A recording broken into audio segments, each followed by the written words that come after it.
and let us know when to begin. We are at about 5 o'clock. Right.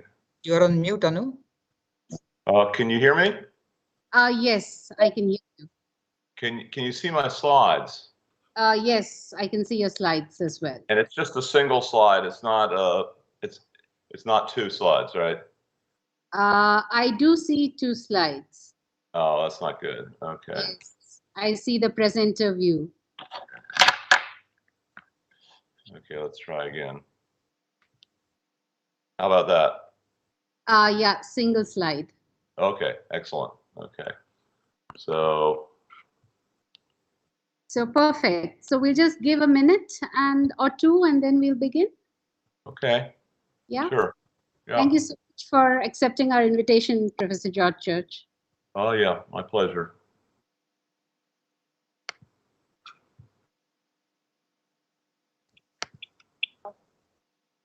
I guess. So I'm going to mute myself till. Yeah.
All right. So it's almost 5:03, and I know that Professor George Church has a hard stop at 6:20 Indian Standard Time or 8:50 a.m. Eastern Time. So let's begin. I welcome George. Thanks so much for accepting our invitation and being with us virtually today. We would love to host you in person post-pandemic, hopefully sometime soon in the future.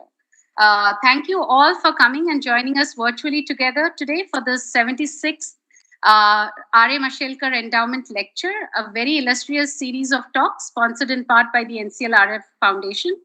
It's indeed a great opportunity for all of us to get together to hear Professor George Church share and talk about his extensive work and incredible ideas.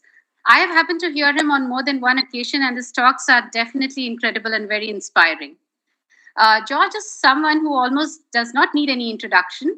He's someone who represents a leader and a visionary figure in the field of genomics, that is reading, writing, and revolution in DNA, and is practically the father of genome sequencing. It's an honor and pleasure to formally welcome and introduce George Church, and I would like to invite and request our director, Dr. Ashish Lele, to do so, who himself is a leading figure in polymer rheology, and more recently, he is a leading figure in fuel cell technology and hydrogen energy. Ashish, the stage is yours. Thank you, Anu, and thank you, Professor George, for accepting our invitation. And as Anu said, we would love to have you here in person, visit us in India the next time it allows us. So thank you very much for your time. Professor George doesn't really need a long introduction, but as formality, I'm going to do that anyway. So Professor George is a professor of genetics at the Harvard Medical School, a founding member of the Weiss Institute of Biologically Inspired Design, and director of personalgenomes.org, the world's only open access information on human genomic, environmental, and trade data. He's known for pioneering the fields of personal genomics and synthetic biology. Professor George leads synthetic biology at the Weiss Institute, where he oversees the directed evolution of molecules, polymers, and whole genomes to create new tools with applications in regenerative medicine and bioproduction of chemicals. Among his recent work at Device is the development of a technology for synthesizing whole genes and whole engineering of whole genomes far faster, more accurate, and less costly than current methods. He is widely recognized for his innovative contributions to genomic science and his many pioneering contributions to chemistry and biomedicine. Professor George developed the first methods for genome sequencing that resulted in the first genome sequence, the human pathogen H. pylori. He has been involved in developing methods for dramatic cost reduction since then, which has come down from $3 billion to only about $600, which is an incredible cost reduction, and contributing to nearly all the next generation sequencing methods and the companies. He helped initiate the Human Genome Project in 1984 and the Personal Genome Project in 2005. He invented the broadly applied concepts of molecular multiplexing and tags, homologous recombination methods, and array DNA synthesizers.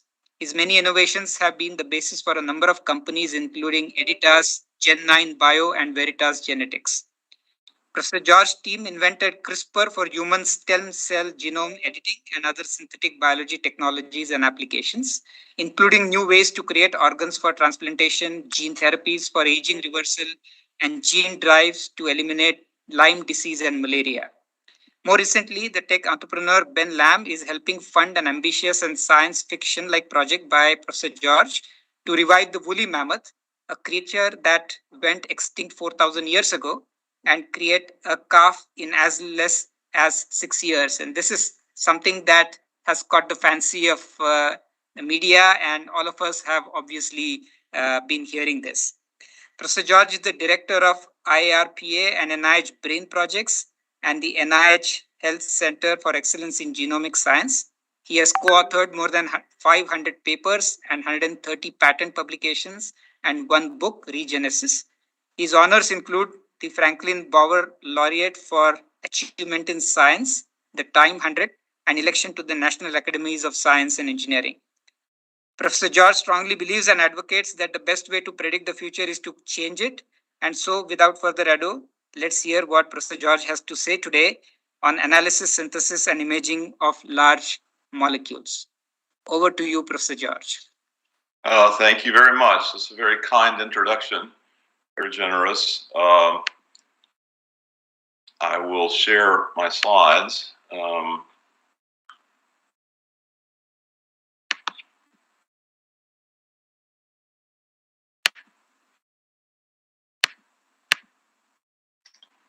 Can you see and hear me fine? Yes, we can. Okay, so the title is Analysis, Synthesis, and Imaging of Very Large Molecules. These are biological macromolecules, DNA, RNA, and proteins, and all the things you can make from it. I have a conflict of interest list on a website in the lower right-hand corner, and I'm very indebted to these various organizations that have helped our work get into the public domain. So we cover a broad expanse of scales, probably from the yoctogram, meaning a single atom changing from nitrogen to an oxygen between an A and an I in the base pairing of DNA. So this is an adenosine deaminase. I'll tell you more about that in a moment. All the way up to ecosystem scale considerations. It remains to be seen how big an impact we can have on this, but there's 1,400 gigatons of carbon that we're in the Arctic that we're working on making sure stays sequestered rather than being released as methane, and we add to that additional carbon dioxide in the form of cellulose. So that's the span from essentially one Dalton, to 1,400 gigatons. And part of the reason we can talk about this has already been alluded to in the kind introduction, which is that we have almost a 60 million-fold improvement in the cost and and a similar improvement in the quality of both reading and writing DNA. And my lab has been a big component of both of those revolutions, and they continue. It's not clear what the upper limit is for the productivity of reading and writing DNA, but it's probably several orders of magnitude, several factors of 10 more than where it is now, and largely due to multiplexing, which is not parallelization or automation per se. It is the mixture of bar-coded molecules. So a long, normally expensive process is about the same cost for one category of molecules or a million or a billion. So you can mix them together if they're properly bar-coded and decode them at the end. And that's multiplex next-gen sequencing, multiplex chip synthesis of DNA, and various multiplex cellular assays.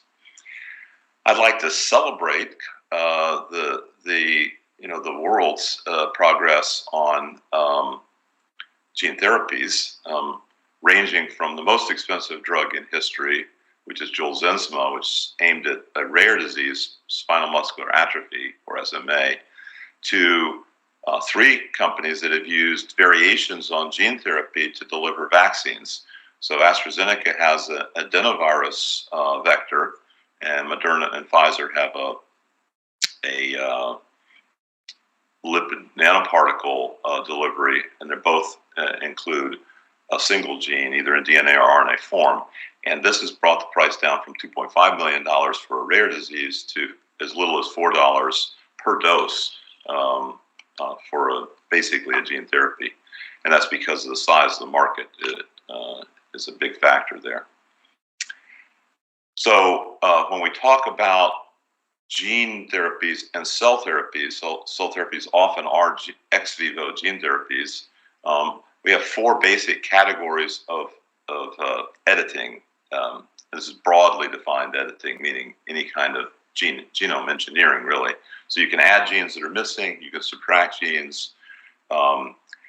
Precise editing, which is more subtle than either of the first 2, and epigenetics, where you don't affect the DNA sequence, but you change the way the DNA is regulated. And so, so for addition, we have transgenics and cisgenics, cisgenics being within a genome, trans being between 2 different species.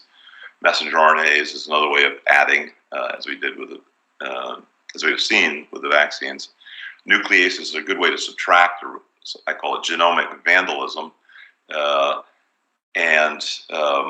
And then deaminase and recombinases we'll talk about in a moment, and various ways of getting epigenetic changes. These are some of the companies that have contributed to these revolutions that I've been involved in. Now, in order to do this, we have to be humble. We have to know that we can't design the perfect right from the beginning. And so we make large libraries, and we use machine learning to refine the components that work the best and make another set of libraries. So we can do rounds of machine learning and mega libraries, which we call ML. And we can do that for protein design, we can do it for genome design, and we can do it for epigenomics. And you'll see examples of each of those in just a moment. This slide is just on protein design, and we published 5 papers recently. This is not based on predicting of 3-dimensional structure. It is one can do this without even knowing 3-dimensional structure, much less predicting it. This is done by using large collections, millions of diverse protein sequences to prime the machine learning pump so that we can make new proteins that are wildly different, as you'll see in just a moment. So these 5 papers, the authors have spun off 3 companies. Dino Therapeutics, aimed at AAV, viral capsid delivery of gene therapies. Manifold Bio, that allows testing of thousands of protein pharmaceuticals simultaneously for low cost. And Nablo, which is working on new enzymes. So I'm just going to illustrate one of those 3, which is the AAV, the adeno-associated virus, which Pierce and Eric published 2 papers in Science and Nature Biotech that describe how we apply the machine learning and mega libraries, the ML, to making millions of capsids to test for immune evasion, which is important, so you can reuse or use new capsids, and tissue specificity. So you either want to give it broadly to multiple tissues, which requires engineering, or have it very specific. And so I'll show you some of the primary data on that. Here we've made those millions of viruses where we've changed every position along the capsid gene, this is just a little piece of that capsid gene, along the x-axis, and along the y-axis is every possible codon substitution, every amino acid substitution. And then we sample where the virus goes, where it homes in multiple tissues. Here's 6 of those tissues, and red means that it's better than wild type and blue means it's worse. And so we're looking for little red dots here in each of these different tissues for tissue tropism. And that's systematically going through one at a time every possible substitution. But what if we want to make multiple at once? And so we took a small segment of the capsid, 28 amino acids, and did mutagenize all 28 at once using the machine learning from the previous one. Now you can't make all possible combinations of 20 amino acids at all 28 positions. That would be 20 to the 28th power. But you can use machine learning to guide this.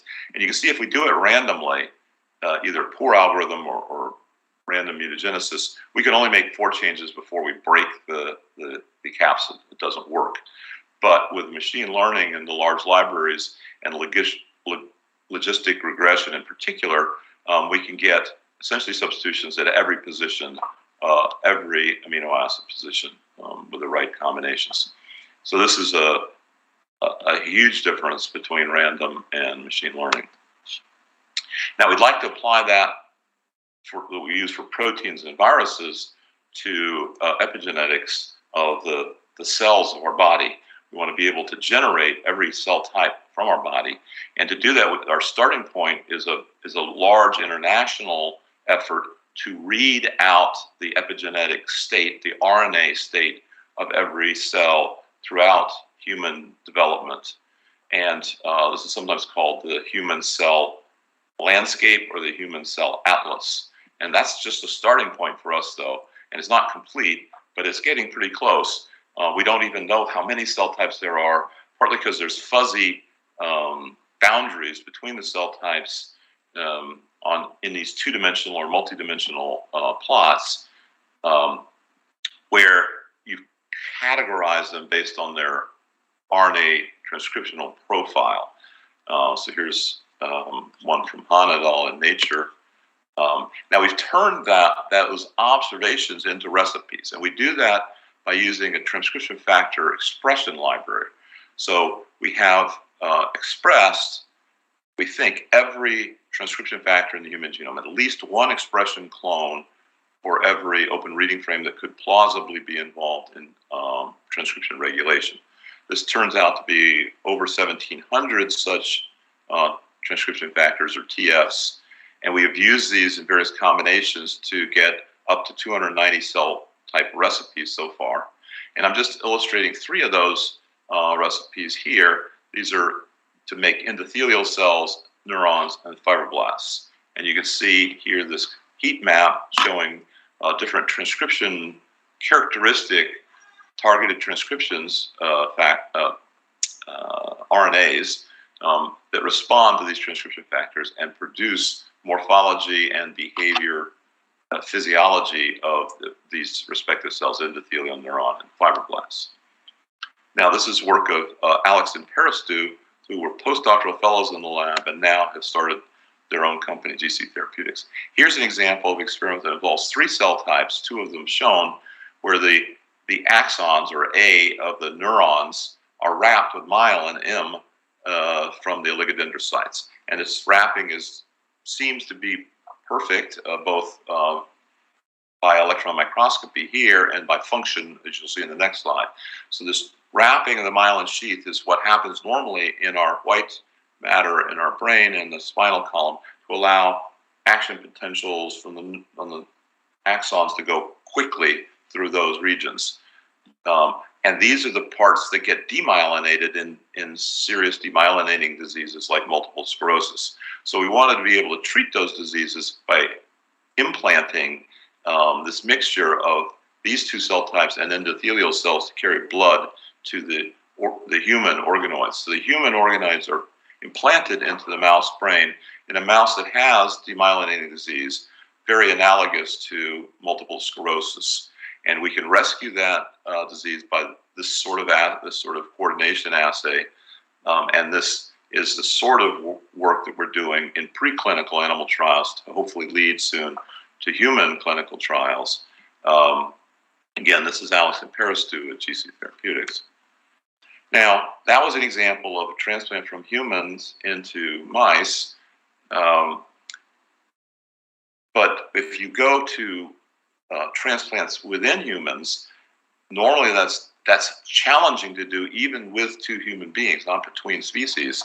And ever since 1954, when the first successful transplant was done, there's been a need to use humans that are matched at the MHC, the major histocompatibility, or HLA. And this is despite revolution in immunosuppression from the 1980s. We need both immunosuppression and matching of antigens. But that's changed recently, and there's been enthusiasm for the possibility of transplanting not just human to human, but from animal to human, pig in particular, because of the proper size of the organs. And this happened as early as 1963, where 13 chimpanzee transplants were done, of which one worked very well. The human recipient lived 9 months, and on autopsy, there is no evidence of rejection of the chimpanzee kidneys. So fast forward from 1963 to recently, when 3 of the pioneers of the field, shown here, Martine, Joe, and David, invited us, Luhan Yang and myself, as pioneers in CRISPR, to join them on xenotransplantation. And one of the other inspiration for our work that I'll describe in just a moment was this idea of universal CAR T cells. So the CAR Ts attack B-cell tumors, leukemia, and lymphoma based on a shared antigen, CD19. They attack with addition of a chimeric antigen receptor. But the universal part is the key thing for this discussion, is that we want to make them so that you can take any donor and go to any recipient without HLA matching. And that universality is achieved by suppressing the major histocompatibility via beta-2 microglobulin deletions, this editing to eliminate certain factors like the T cell receptor, beta-2, PD-1, and various factors that make the cell susceptible to chemotherapy that might be going on at the same time. Anywhere from 1 to 5 of these knockouts of these genes can be achieved by various nucleases like zinc finger nucleases, talon nucleases, and CRISPR nucleases.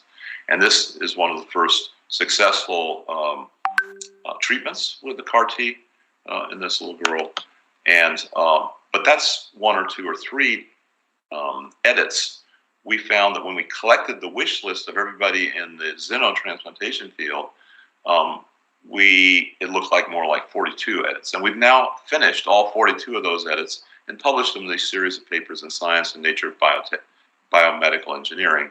Luhan Yang was one of the pioneers that invented CRISPR in our laboratory.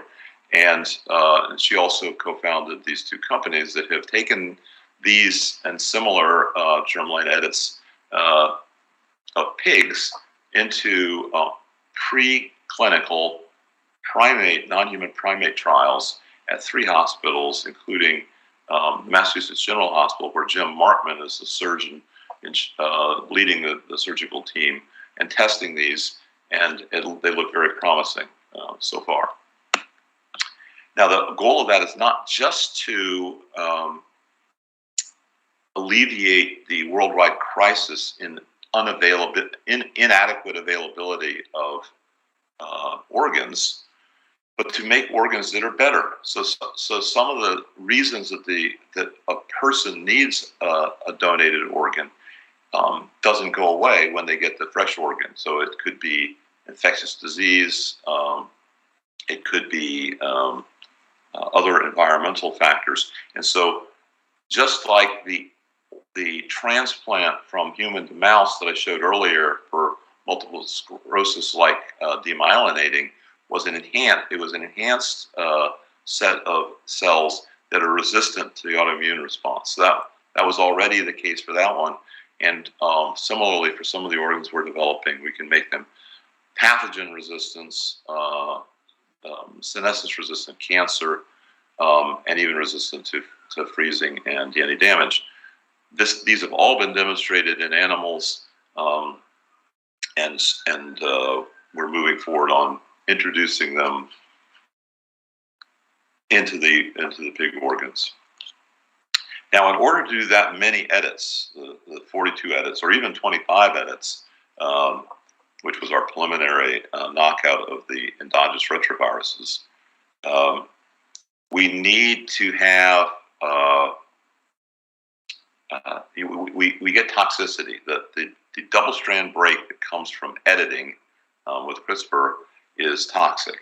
And it's so much so that when we're trying to do 25 edits, we find essentially no single-cell clones that are appropriately edited.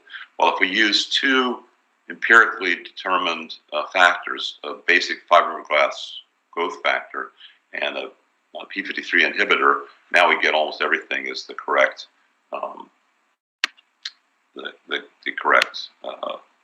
edit. Set of edits, 25 at once, and you can do either all at once or you can do them in multiple rounds. And so in the end, we were able to make 3 edits to 3 different sugars that are different between animals and humans, the various immunological components, the clotting cascade, the complement cascade in the blood, and these endogenous retroviruses. Now, the endogenous retroviruses are a kind of repetitive element. And it's been shown that the endogenous retroviruses from pigs are actively produced by every cell in every pig, and they will infect humans and replicate there. And then that would be a potential zoonotic disease that could evolve in the immune suppressed patient. So we really don't want that. The FDA didn't want that, so we knocked out all of their ability to replicate, leaving behind their envelope gene for various reasons. Now, that's a repetitive family, and it was easy enough that it encouraged us to try other repetitive elements. Now, UCEs are not repetitive in the DNA sequence sense, but there are almost 1,000 of them spread throughout mammalian genomes, each mammalian genome having the same set, almost perfectly conserved. Telomeres at the tips of chromosomes, ribosomal DNA repeats on 5 of our chromosomes, simple sequence repeats, centromeres that help segregate our chromosomes, lines and signs, which are about 20-some thousand and 1 million of them interspersed throughout the genome, and triplex. And these are not just interesting because they're unknown dark matter, but because they're involved in various health and disease components, including senescence, neurogenesis, cancer, and inflammation. And this is just a partial list of literature outside of our lab. Now, to edit them, like I said, the CRISPR double-strand breaks are toxic, so we had to do something more subtle, which is the deamination I mentioned in my very first slide, removing a nitrogen and replacing it with oxygen. The C, when you do that nanosurgery, you get a T or a U intermediate, so C to T, and A to G has an I intermediate, inosine. And this can be done by either Cas9 or Tau fusion to deaminases. Luhan Yang, who I already mentioned, pioneered the Tau version, and David Liu's lab has been very generous and amazing development of both C to T and A to G deaminases, and has shared them with our group very generously prior to publication, including one which is CRISPR-free, similar to Luhan's, but specifically for mitochondrial editing. So we prefer the A to G because it has less off target and it has less nicks due to repair processes. And so we and you can see that these have a off-target problem. Both the C deaminase has off-target both distant from the target, meaning where the C deaminase domain of the fusion protein has its own mind. It goes and it finds its own targets all over the genome, but it also has off-target target right near the target. So if you want to get one of these Cs, you end up getting all three Ts in this example, which we use for line elements. So we have to use all these different methods for making sure we fight the toxic effects of double-strand breaks and even little nicks due to repair. And this was published recently by Corey, Oscar, Khalid, Farina, and Raphael. And here we did it in human stem cells. These are pluripotent stem cells derived from the Personal Genome Project, actually from my arm. And we have a record of 22,000 edits per cell. So that's all in the same cell, all in a single transfection. Here's data showing, documenting a clone of a base editor targeted mutations in the line element. Now that's fine if you're aiming at repetitive elements, and sometimes if you want to ask questions about repetitive elements, you might need to alter every member of the family, and but if you want to do unique sequences, and you want to do a lot of them, as we want to when we're doing recoding, we're changing the genetic code from the 64 triplet codons, one of them to another, a synonymous one. So for example, TAG is synonymous to TAA in that they both are stop codons. We are in the process of changing the human genome so that all the TAGs at the ends of open reading frame proteins are changed to TAAs. And that gives us a number of uses that we'll talk about in a moment. But anyway, Yuting Chen and his team, both when he was a postdoc in my lab and now his own lab in Shenzhen, China, have seen how many unique edits we can do at once. And right now it's quite modest compared to the 22,000 that we can do in repetitive sequence. But we think this is going up quickly as many of the technologies are going up exponentially. We're at 33 genes, not just genes, but essential genes that we've done in a single transfection. So we're putting in 33 guide RNAs, actually more than that, but 33 that work well. And we can do them in two ways. We can either put them in as a pool of DNAs that encode the guide RNAs, or a pool of RNAs without the DNAs, or a pool of DNAs concatenated into a large circular vector. This artificial chromosome can be introduced, and that has the advantage over the random pools in that the stoichiometry is fixed, and the regulation might be a little bit better. But we're doing both, and we haven't decided which one is better. But we want to move this up from 33 to thousands. We do this. We can analyze them by clonal expansion from one cell to many, and by FACS analysis. And we have software that keeps track of all the essential genes, all the essential UAGs at the ends of those genes, and how to edit them, what base editors are appropriate and efficient. Now we de-risked this. We played this out all the way to the end for one organism, an industrial microorganism, and one codon, one of the 64 triplets. And we did that every position in the genome, all 321 positions in the genome. And we're aiming for 3 new phenotypes. This is not just a structural effort. This is changing the 3 properties. So we can now efficiently incorporate non-standard amino acids, so whole new chemistries for the proteins, because we use this new codon. We can also do biocontainment. Using this new amino acid, we can make the organism addicted to it, an amino acid is not found in the wild.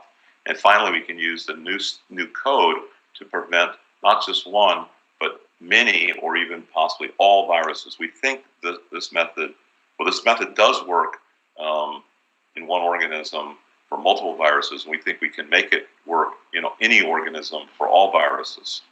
And so these are some of the papers starting in 2009 to 2020. Nili Ostrov was a recent leader of this project. She now has a large FRO, a focused research organization aimed at this kind of problem. And here's a summary of the codon table. Each of the numbers here are the number of codons used in this organism in each of the 64 codons, how many times it's used. And by far the most infrequent one, the rarest one, is this UAG that we changed to UAA. So all 321 of them were changed. So that in red box was the first one we did, success completely. Jason Chen's group added another 2 to that, making a total of 3, and showed that that also was multivirus resistant. And then we're almost done adding 6 more to that list. So 9 on the list, 7 at once. And again, that's work from Nili Ostrov. But the new leaders of the project are Akos and Anush, who hope to finish that project very soon. Here's data that these are truly multivirus resistant. We start with an input of plaque forming units, 1 trillion plaque forming units, trillion viral particles that are active, and we end up with 0 for all 5 of these viral categories. These are whole categories of virus. Doesn't matter whether it's single-stranded DNA, single or double-stranded RNA, membrane, capsid, or whatever. All they have in common is they need the host ribosomal codon recognition mechanism. The only 2 that escape are viruses that don't happen to use the UAG triplet codon in an essential viral gene. And we're fixing that by extending this to other codons, not just the 3 to 7 codons. This is work from Farron Isaac's lab. He was a postdoctoral fellow in my lab, but also and now is tenured faculty member at Yale and a collaborator still. Now, all the work that I have described so far on human cells has been done in, most of it has been done in Personal Genome Project cells. This is a project available to you. It is worldwide, has fully open access. Both the data and the cells are freely available in a nonprofit fashion. And they've been used by the NIH, or the ENCODE project has been used by the National Institute of Standards and Technology and the Food and Drug Administration for establishing genome standards. And they're used for testing personalized medicine. Imaging, this is a brain image from one of the volunteers. And this has been approved, the ethics has been approved in the United States, Canada, UK, Austria, and Korea, and we hope to have one in India soon too.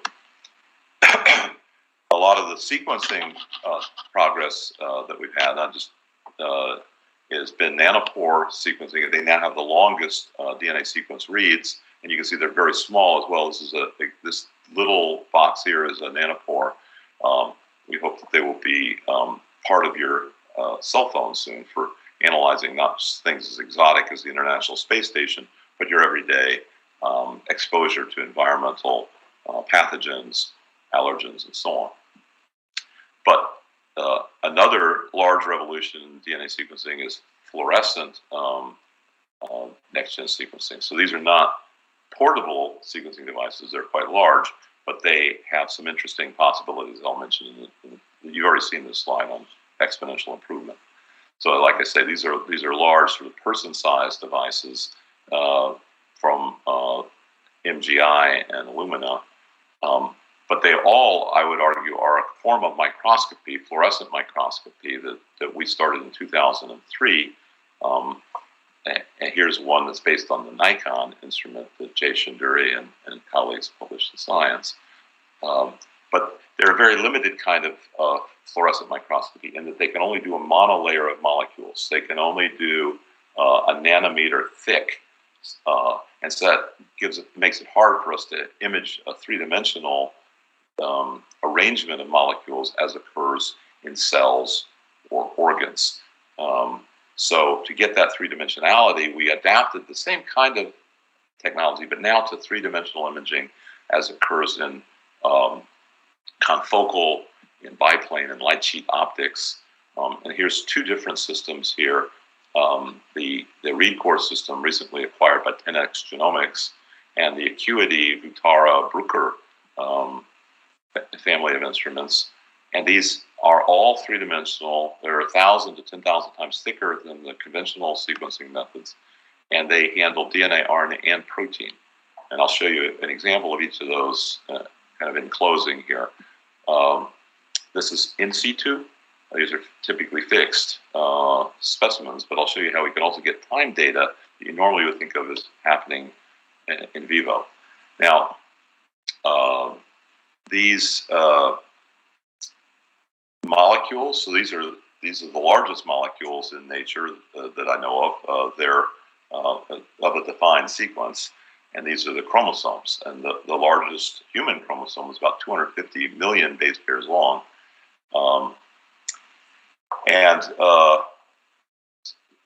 These are the same segment from two copies of chromosome 19. So it's a little piece of chromosome 19, this little red blob. And the reason there are two of them in the same nucleus, the same cell, is that you get one from your mother and one from your father's. So, and you can see they overall have a similar fold. You can display these the way you would display the chain tracing of a protein or RNA. This is the chain tracing of an entire chromosome. And in fact, you can do all the chromosomes in the nucleus. And this is work from Ting Wu's lab, with whom we've collaborated. Her lab is also at Harvard Medical Department of Genetics. Now, just to blow up a little piece of one of those chromosomes, a much smaller segment, to show how high resolution, how close to molecular component scale this is. This is a little loop of chromatin chromosome that is a regulatory unit, and is closed by this orange and red segments, which you can see have subsegments here. Each of these balls is an independent microscopic analysis. The entire region that causes loop closure is 10 kilobases, and each of these balls is a tiny fraction of that 10 kilobases. So we're getting down into those sort of the 20 nanometer or nucleosome or few nucleosome range. So these are some of the people that have collaborated on this, notably led by Ting Wu, and we participated in this recent paper in Nature Methods, led by Boyd Wynn. So that's DNA, this is RNA. Each dot is a single RNA molecule, changing color but not position. And then we can ask the computer to recite the outcome of all those cycles of next-gen sequencing, where the 4 colors correspond to the 4 bases. And now we have a barcode for each one of those RNA molecules. This was Jay Lee and Evan Doherty. Jay at Coulter Harvard, Evan helped start ReadCore, now at 10x Genomics. So that's DNA, RNA, finally proteins. To make proteins similar to the previous two, we tag them with a little 9-mer oligonucleotide, either in the IgG, Y-shaped molecule, or a single domain, a nanobody, can be much smaller. In any case, by tagging it with DNA, we can do DNA exchange imaging, which both makes it easy to image, but it also gives us super resolution. So you can see that here we're trying to visualize the synapses that occur throughout the brain, and are the connections, thousands of connections per neuron. These synapses are key to knowing how the connections go, but you can't see them in the normal microscopy. But in this DNA exchange imaging, you can see up to 4 different proteins that tell us the direction of the synapse from pre to post synaptic, and whether it's inhibitory or excitatory. This is because we're using antibodies to image the proteins at super resolution, sort of 20 nanometer resolution. This was work of Yu Wang, who was a graduate student and postdoc in my lab, and also shared with Hong Yin's lab at Harvard and Beast Institute. Now, finally, we want to be able to not just take a static image of DNA, RNA, protein, but we'd like to be able to do live imaging or timed-based imaging of activity. And this is an example of calcium imaging done by Ahrens et al. And but it's limited. It's limited to a specific species that happens to be transparent and small, the larval zebrafish. It has to be a thin section, and it is limited in resolution, so we can't see the high resolution I've been showing you. So we'd like to fix that. We'd like to be able to use thick sections, multiple sections, and integrate it with the super resolution we had before. And we do that by converting the time axis into a DNA axis. So we use a DNA recording device the same way that you use a flight recorder in an airplane to record lots of data as a function of time and then store it so that later you can look at it in a fixed specimen. And we showed many years ago that we could get data storage at densities up to hundreds of exabytes. That's 10 to the 18th bytes per gram. And we do this so Prashant Mali, who was one of the co-inventors with Han Yang and others of CRISPR, collaborated with us, came back in a certain sense and collaborated with Reza Kolhar to change CRISPR in a way to turn it into a recording device. So the textbook version of CRISPR here is you make the guide RNA, this little gray arrow is synthesis.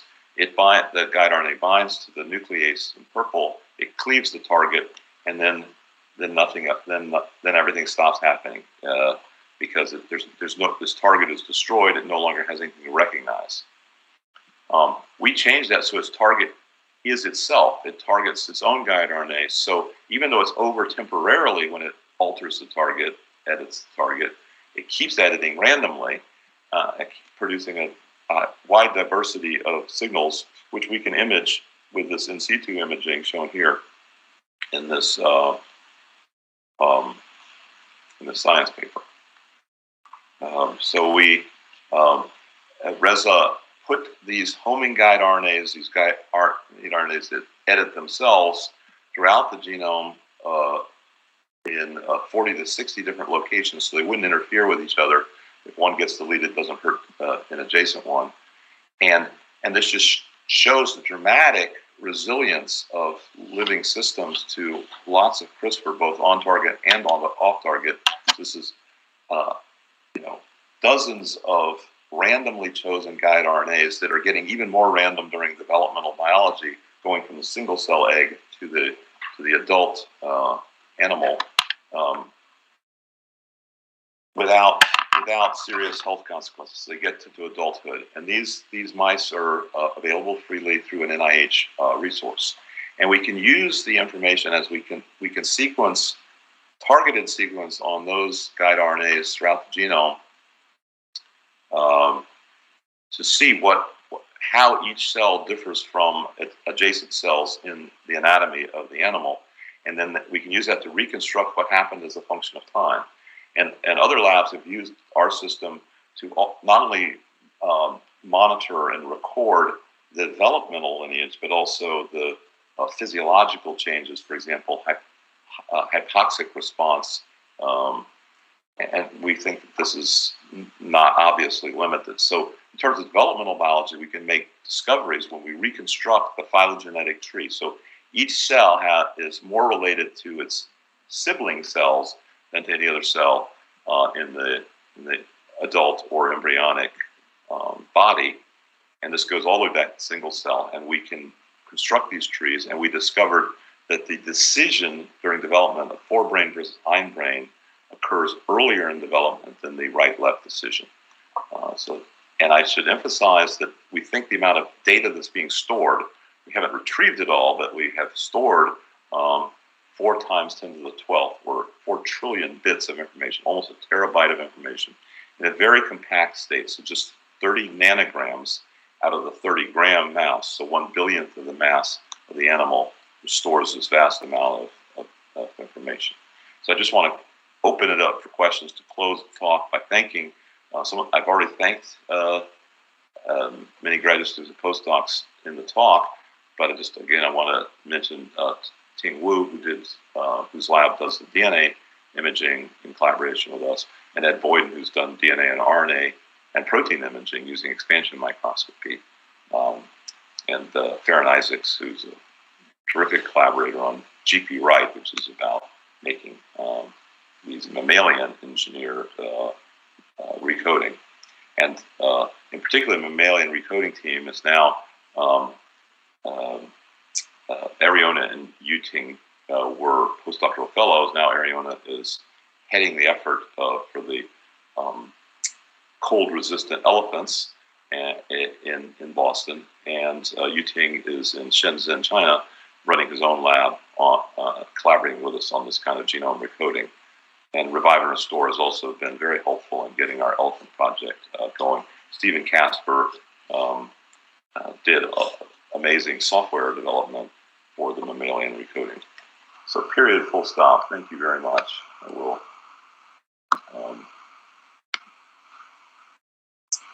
return control to the organizers. Thank you.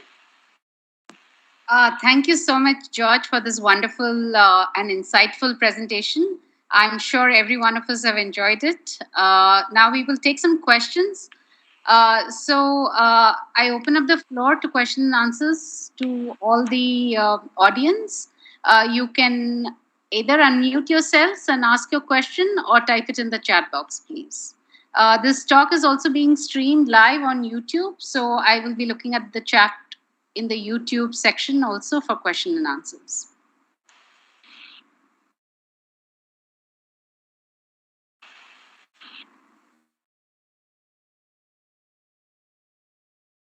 So as people are getting ready to ask questions, I have, as a moderator, I would like to start off asking about, you talked about turning on human cell RNA landscapes and using them for cell therapies. So do you think there would be noise associated with the microbiome that is present in humans, and how would that impact these the final landscapes, and how do you see them interacting? Yes, that's an excellent question. Both the epigenetics that we describe for altering the cell fate and the microbiomics have been mysterious until recently. I mean, of course, they still are mysterious, but we've made breakthroughs now that both of them are making it into medical applications. So we don't have complete understanding, but we have enough. And so we have some medical products where we engineer the microbiome. For example, one of my companies, Nella Fit Biomics, takes microbiomes from elite athletes. The epigenetic reprogramming of stem cells into, say, these organoids that rescue demyelinating diseases, there are formally no microbial components of that system. It's all done sterilely. There are endogenous retroviruses, but they're not. But they're human into human, or a pig into human. In the pig case, we eliminated the endogenous retroviruses. So this kind of epigenetics has been separated from the microbiome. They definitely interact, so that your gut organisms will send metabolic molecules into the blood, and then that can affect brain function. For example, the gamma aminobutyric acid is an example of a. So you need to be aware of all these complex system-wide interactions, but those kinds of transplants are typically done in a way that should not affect the microbiome and vice versa. Thank you. I think one of my colleagues, Dr. Dhanashekaran, has a question. Can we unmute Dhanashekaran so he could ask his question? He can unmute himself.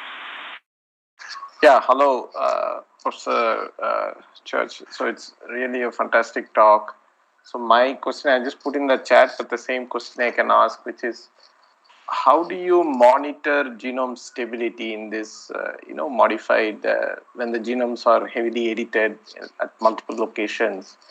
So there are a couple of questions. One is, how do you monitor? Do you monitor that for many generations to ensure these edits are maintained? Is there reversal of edits and so on and so forth? And I know this animals can be maintained isogenic crosses, but with crossbreeding, will these edits, ultimately go away? And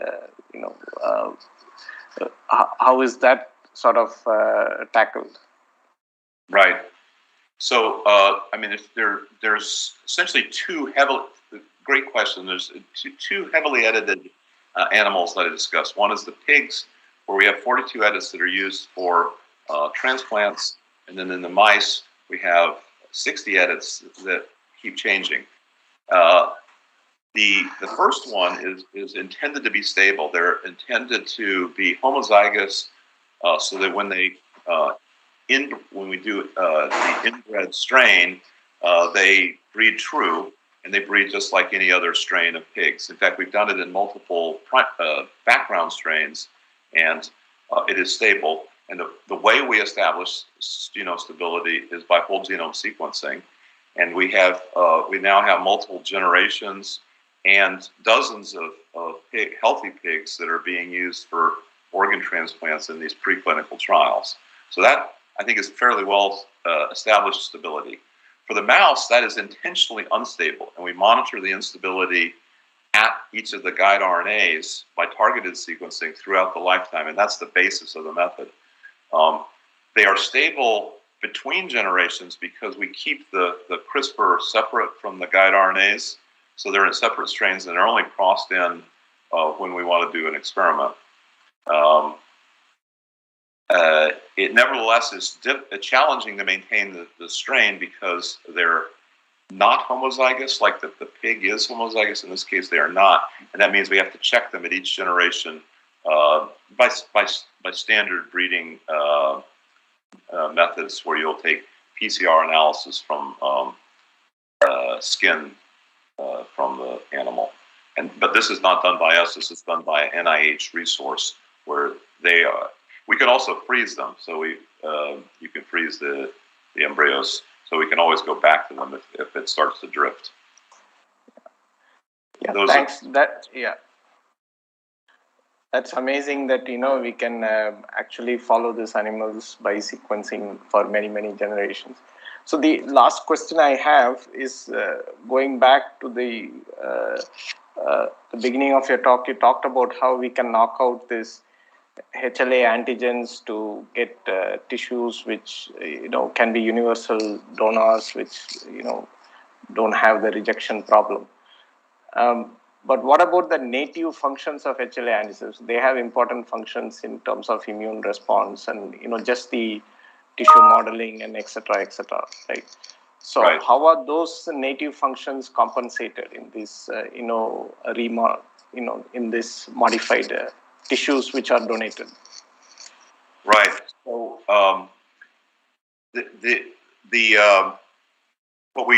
what we use is inspired by an observation that in humans and many mammals, when after pregnancy, the mother's blood has circulating fetal cells in it.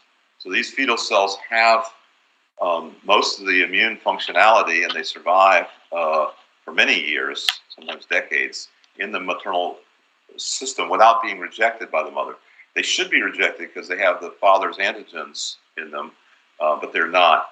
And that's because they have, instead of the normal class 1 and class 2 MHC, they have HLA-E.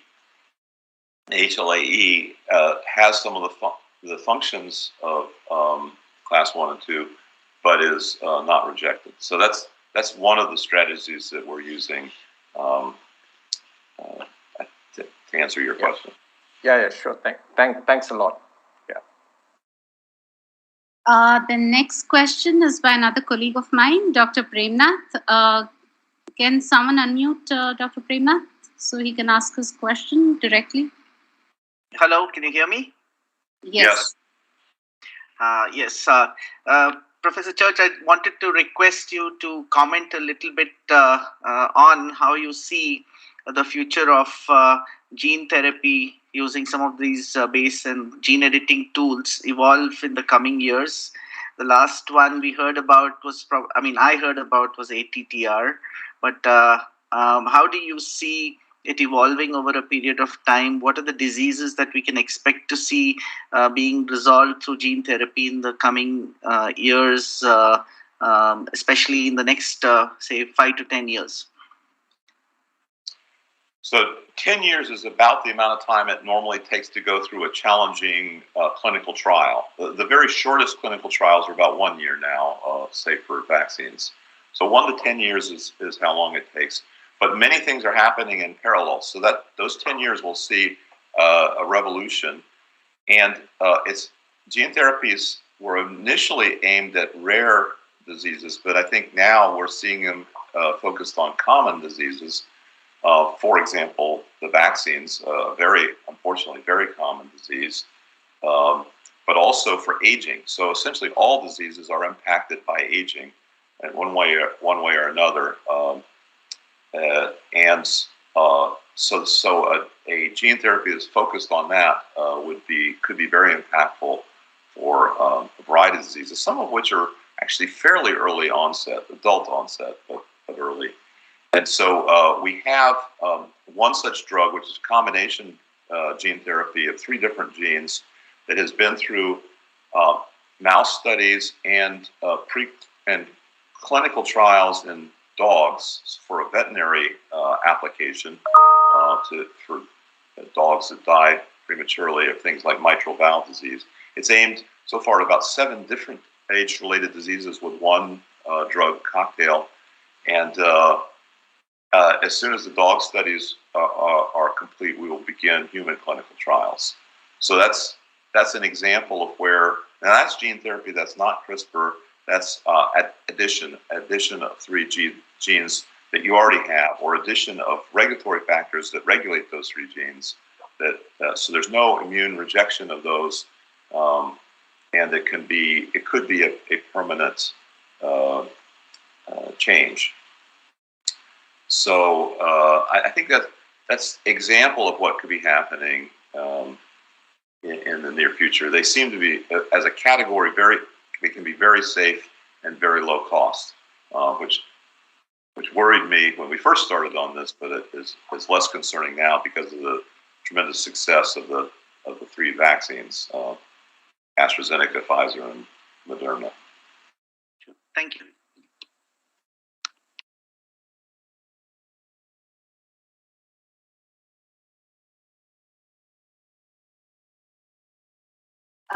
Yes. Can you hear me, Dr. Church? Yes. So I was wondering, proteins, barcodes, and are very high resolution, and they're very valuable in assessing the interactions between cells, including the synapses that you talked about. So can you comment on some of the futuristic directions that one can take with this technology to understand neural connectivity, and also, what are the ramifications for mapping the human brain and treating Alzheimer's disease or any other neurodegenerative disease? Right. So for many disease diagnoses, those can be done on very small samples, but at very high resolution. So I think that's a good combination. If you want to understand the entire brain, that's much more challenging. But although it's less of an acute problem, it's not so much an immediate medical problem, so much as growing our background knowledge, our basic knowledge, and that is we're trying to accelerate research on the speed at which we can acquire these data. There's a new generation of microscopes that are probably 100 times faster. And I think that combined with parallelism should allow us to get a complete connectome, at least of small rodent brains. And then we can do genetic engineering of those brains to test hypotheses. So we can do serial sections and get not only the DNA, RNA, and protein, either targeted or random shotgun, but we can also get these time series data that I was talking about, where you can get developmental lineage and physiological changes over time.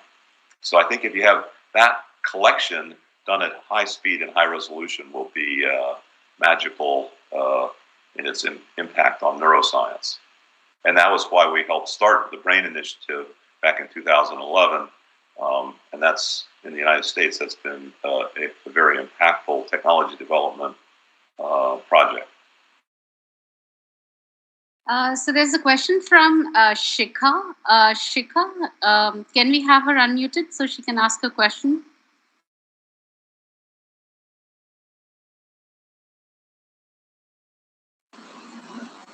Evening, everyone.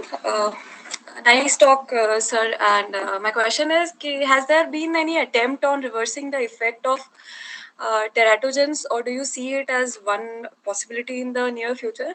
And as you also mentioned in your talk that real-time monitoring of the DNA, RNA, and proteins is pretty much possible. So do you see it as a possibility to stop repercussions of the teratogens then and there only? Okay, so the first question about teratogens, some teratogenic effects are hard to reverse without, say, transplants. But the things I mentioned about transplants would be one way of doing that. So some, children are born with, missing limbs or disorganized organs. So that's organ transplant probably. I think preventing the teratogens would be even more impactful. So that's the first question. The second one, we didn't really demonstrate real-time monitoring. We showed time monitoring, but after a fixed point. So real-time monitoring we are working on, and I think that would be very important to get a closed feedback loop where we can make a change, see the effect of that change, and adjust it with machine learning or something like that. The closest we had to real-time monitoring was the Nanopore, which is sort of maybe a 20-minute latency delay, but we hope to get much faster than that. There are real-time imaging methods, but as I mentioned, they have a very short working distance, less than a millimeter, and a low resolution, sort of on the order of half a micron. So, but there are things that we could do with that. But anyway, that closed loop real-time monitoring, I think you're right, is an important part of our research and medical practice. So, Anu, can I ask one more question? Dhanasekaran. Sure. Please go ahead. So, Charles, just one question regarding the sequencing technology itself. We have seen, tremendous changes in the past decade or so. But what do you think is the next 10 years in sequencing? Are there more faster and more robust technologies in the pipeline, which makes it more like something like PCR sequencing in every lab, like a PCR technique in every lab? Will sequencing be commonplace? I think it should become like that, but are there new technologies in the pipeline going towards the direction? Yeah, there are. I think the most promising ones are two kinds. This is for portable, easily accessible, inexpensive sequencing. In addition to the microscopy that I described, let's talk about the portable, inexpensive sequencing. There are two types. One is the two types of nanopores. One where the single-strand DNA goes through the pore. One where the polymerase pushes it past the pore where the triphosphate is detected. And then the third one is a molecular transistor that's going to be announced by Roswell. Well, it's already been partially announced by Roswell. So molecular transistors and nanopores. These are the chips. Part of them are tiny. They're smaller than your fingernail, and usually the device is bigger so far. But they will probably be integrated into cell phones, so they'll be totally portable and ubiquitous. They can be either in fixed positions in high traffic areas, or they could be real-time monitors on people's clothing that they carry around with them to monitor their food, their air, and their water. So I think that will be a revolution in monitoring. It would protect us from zoonotic diseases, including some of the horrible ones we've had recently, as well as emerging resistant variants, resistant to vaccines, resistant to drugs. If we have literally millions to billions of these monitors at low cost, constantly monitoring everywhere that there are people, and even places where there are not people, that would greatly help our preventative medicine, our global preventative medicine. We sometimes call this a bioweather map, where we have both very fine structure, local measurements, as well as a global context and a global discussion about emerging diseases. I think this is extremely important. Yeah, that's very nice. Thanks, Aki. So, Dr. Church, based on your experience, how much do you think we can reduce off-target effects during human genome editing? Can we use these self-coding homing guides that you mentioned for that? And also, in the same context, how accurately can one predict the phenotypic effects of these genome edits? Right, so off targets for the classic, the original CRISPR were not so bad. So the original CRISPR we published in 2013 was Streptococcus pyogenes Cas9. And with a properly designed guide RNA, a properly tested guide RNA, you could get lower levels of off-target than the spontaneous mutation rate. So if you're going to, you don't need to worry about it any more than you worry about spontaneous mutation. It may be 1 in 100,000 cells.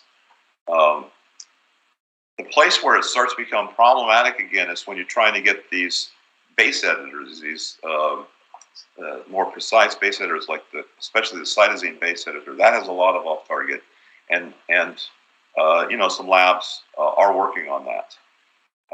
An alternative to the base editors and an alternative to CRISPR in general is our recombinases, where you pop in a piece of DNA where you have to check both sides have to match the genome, and the recombinase has to match.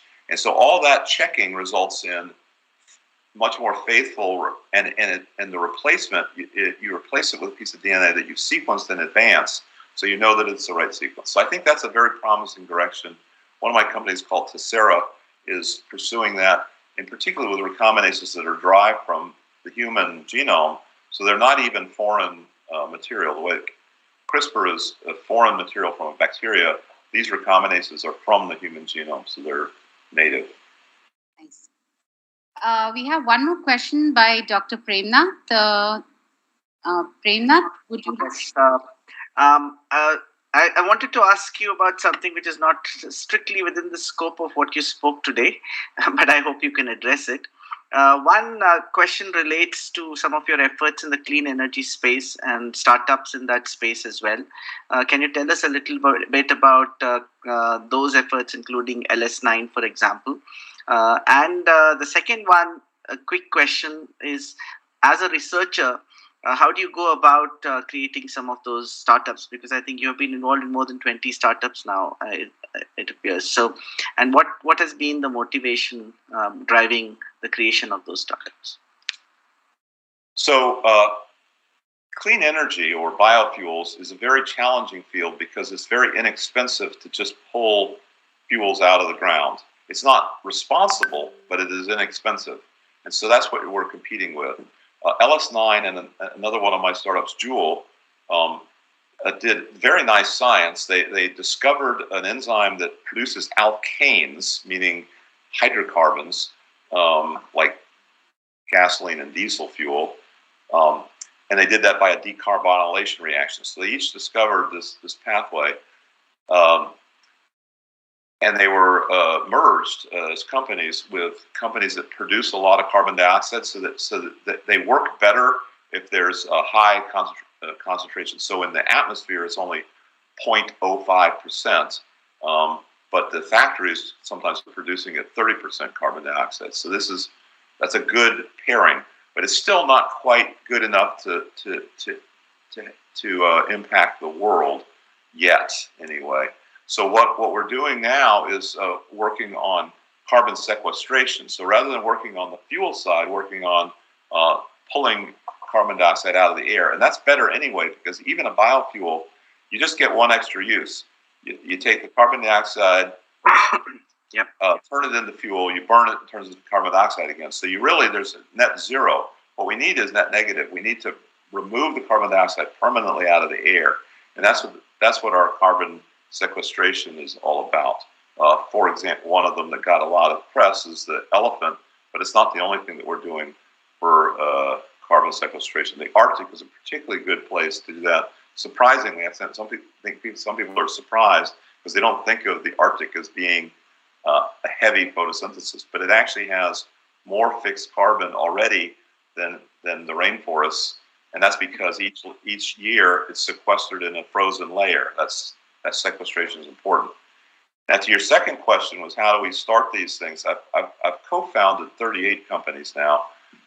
Most of the most recent ones were done by postdoctoral fellows who had made an invention in the lab and then wanted to do a startup. And we've been very fortunate. The last few years have been good for investors, and so the investors like some of the things that we've done in the past. And Boston is a particularly good environment for such investments. There's no magic formula, but it mainly is hard work and having made some invention prior to forming the company. You want to have it de-risked as much as possible in an academic setting before you start the company. I hope that's helpful. Sure. Thank you. I'm sure we can go on for many hours or the whole day asking George questions, but it's almost hitting our hard stop mark of 6:20 p.m. IST. So I'd like to thank George for answering all the questions. It was a great pleasure to have you with us virtually. I wish you were here with us personally so I could get my book signed. I would recommend all the audience to purchase a copy of this book and read it. It's called Regenesis, and it's a very provocative attempt at describing how synthetic biology can be used to reinvent ourselves. So thank you so much, George, for your time and for being with us. Before we conclude, I would like to thank our whole event management team for helping with all the logistics, the meeting links, the IT arrangements, you name it. So this concludes our 76th R.A. Mashelkar Endowment Lecture. Thank you all for attending it and being a part of this wonderful event. I hope you have learned and enjoyed this fascinating presentation on the analysis, synthesis, and imaging of very large molecules. I was really excited by the title, George, and it was really brilliant. Thank you so much, and I hope we can interact with you further. Thank you very much. It's been wonderful to have this conversation, and hopefully many more in the future. Thank you. Thank you. Bye-bye. Bye. Thank you, George. Thank you. Bye.